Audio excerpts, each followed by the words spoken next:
Guys, let's start with a very interesting story from Timo, thy 53.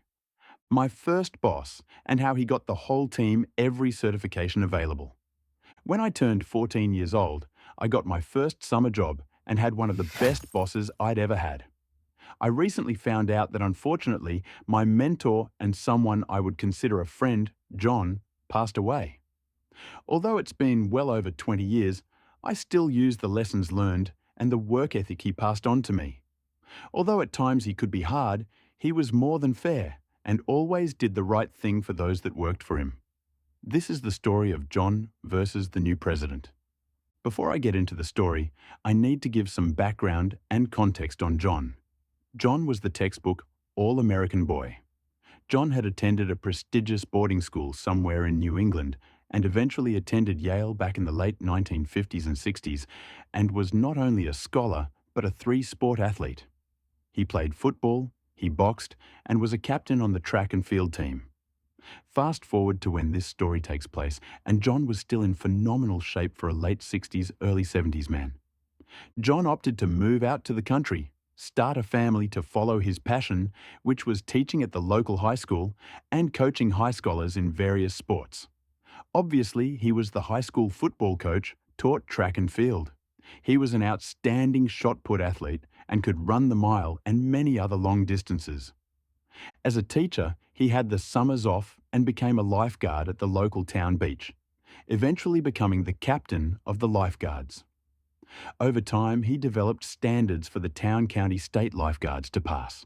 He really transformed what was a ragtag style of lifeguards into a fully fledged official lifeguard corps, training academy, and set the standards for what is still used today. John was eventually hired to run the lifeguards and manage an entire private beach club instead of working for the town beach. One of the biggest challenges of this, since it was a private beach club, John now reported into a president of the beach club who oversaw how things were run. I started working for John as a helper on the beach and then eventually a lifeguard, and for the first couple of summers things was great. The president of the beach club took pride in having the best staff and making sure that lifeguards were well paid, and to his credit, safety was the utmost priority. This private beach club certainly catered to the more wealthy clientele who wanted a nicer club instead of going to the public beach. Some of the advantages were the amenities, which were lockers, cabanas, private parking, a very nice restaurant that served great food and drinks. This was one of the few beach clubs that also had the ability to serve alcoholic beverages. One of the good things John had instituted was that any returning member of the staff from the previous summers automatically got a raise. This ensured that staff returned the next summer, avoiding a lot of retraining and, as you can imagine, growing pains with a new staff.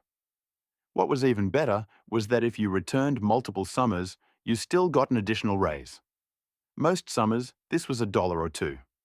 As an example, I started at $7.25 at 14 years old.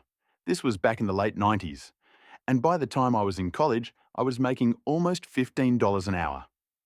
Typically, the president of the club serves a term, which is a few years, and when his term was up, a new president was ushered in. Upon taking office, the new president loudly proclaimed that he wanted to ensure that the club had fiscal responsibility, and he would be personally going over the books with a fine-tooth comb. His first order of business was to cut everyone's pay all the way back to minimum wage and fire most of the lifeguards. Now, as noted above, the staff was there for a long time, knowing most of the members and how to run the place. Prior to the start of the summer, upon learning that their hourly wage would be cut, most of the senior staff immediately left and were quickly hired elsewhere. The lifeguards were spared at the appeal of John to ensure safety. Although some senior guards left for other beaches and pools, John was able to convince the lifeguards as he would take care of things.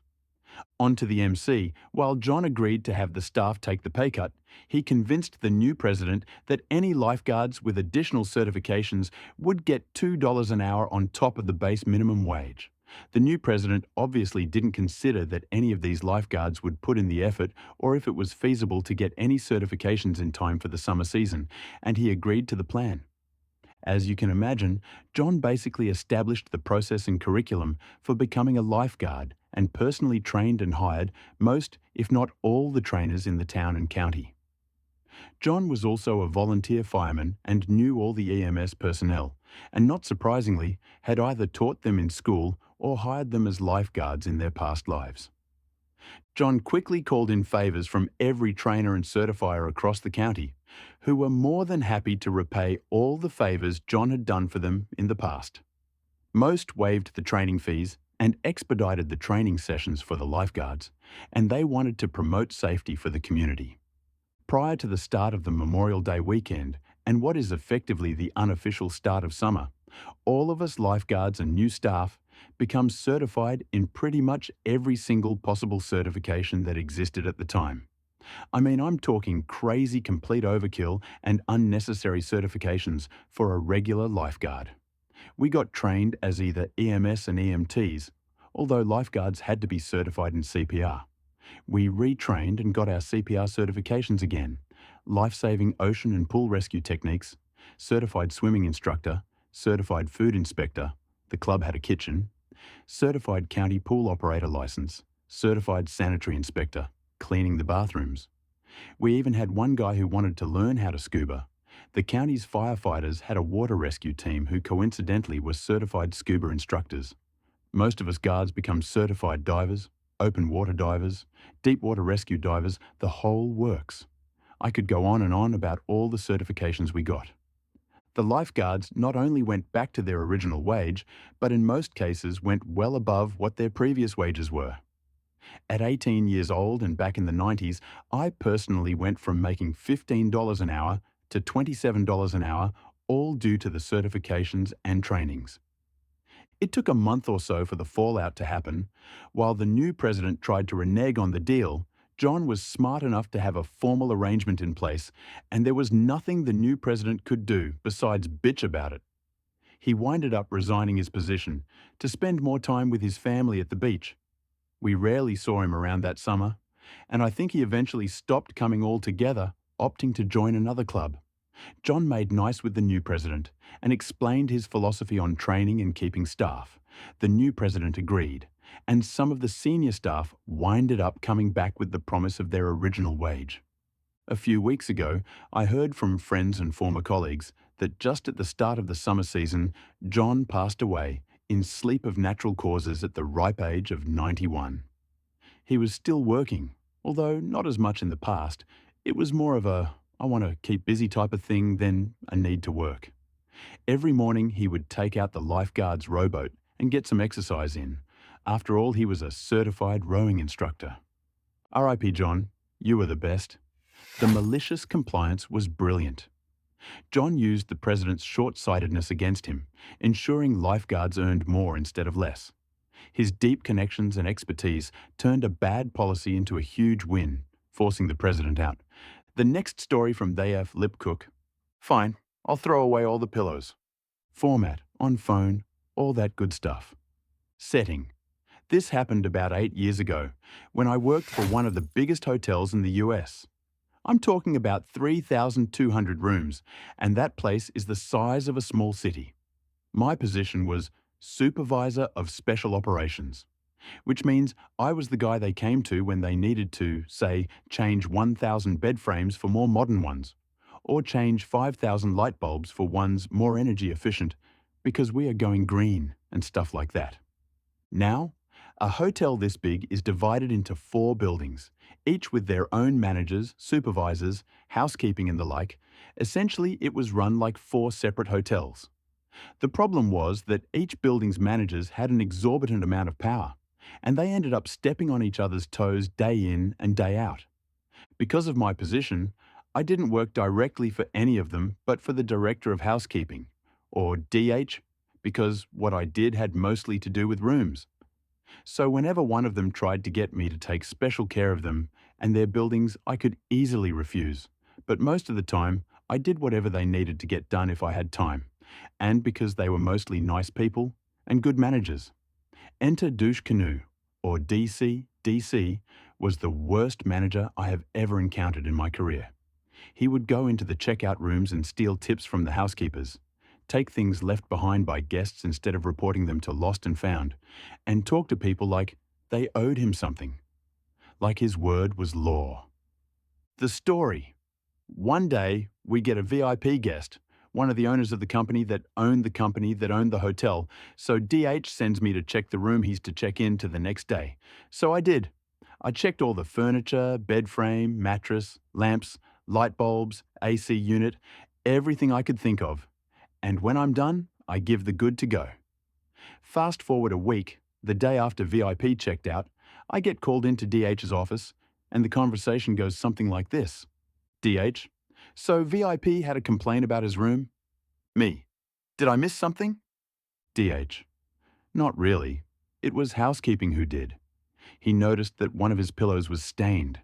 The pillows are in a protective cover inside a pillowcase, so he had to have taken it out of both to notice it was stained, and requested another one, which was also stained.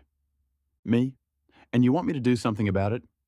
DH, I want you to check all the pillows during renovations and take all the stained ones out of the rooms and send them to laundry and then place them back in the rooms.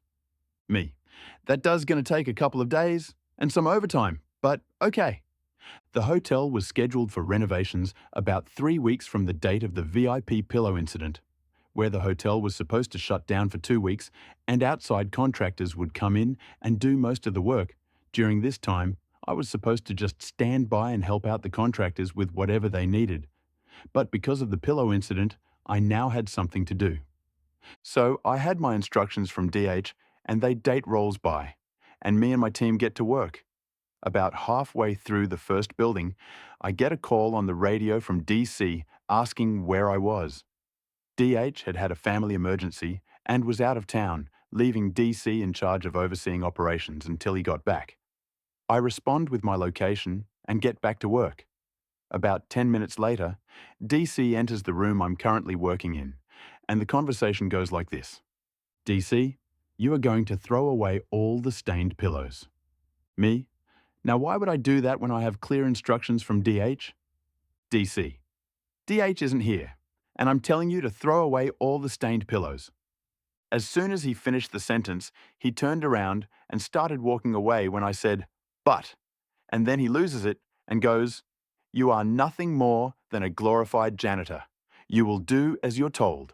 Throw away all the stained pillows and leave the thinking to the people with college degrees. To which I said nothing but okay.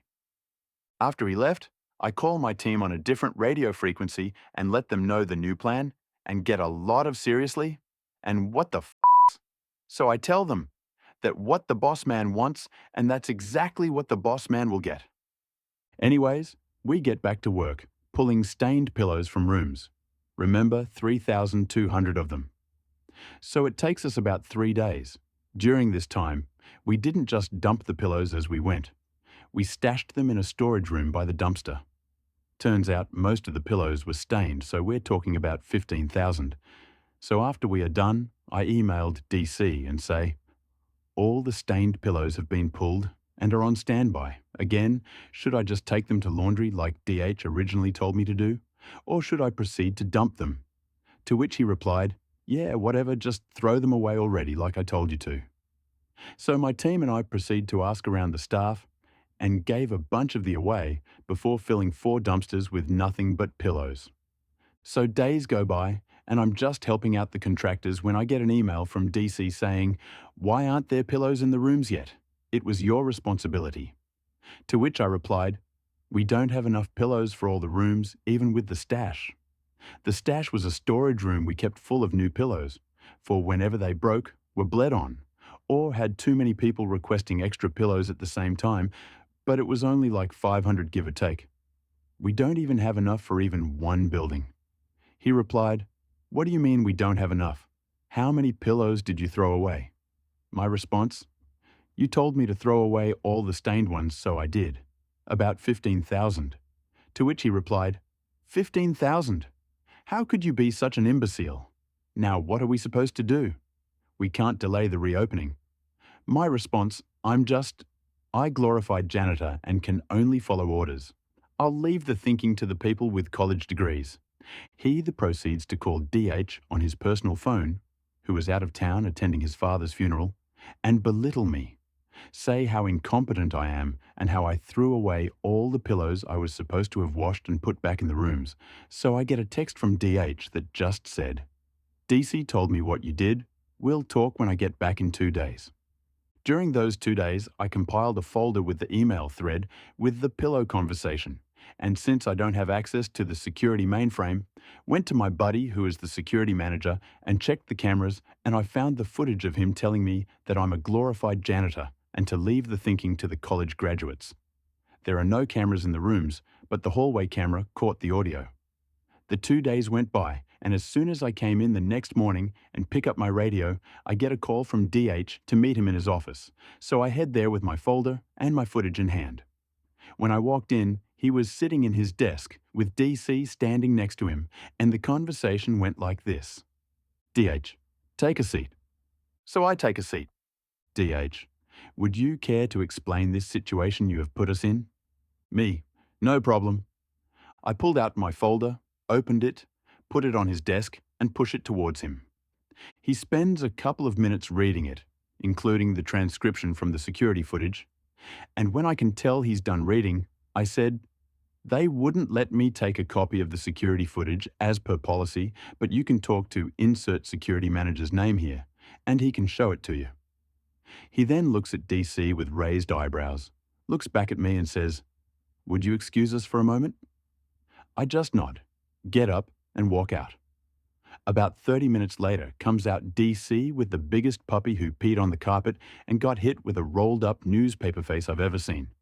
DH signals me to come in again and says, Mr. DC has decided to take some personal time indefinitely. Carry on with your day. And that's the story of how a manager tried to get me fired because of his stupidity, and it didn't work. TL, DR asshole manager, tries to get me fired because of something he told me to do, get fired instead. This malicious compliance was flawless. OP followed manager's arrogant instructions, which finally led to downfall of the manager. The email and security footage sealed manager's fate. The execution was perfect, and the manager got what he deserved.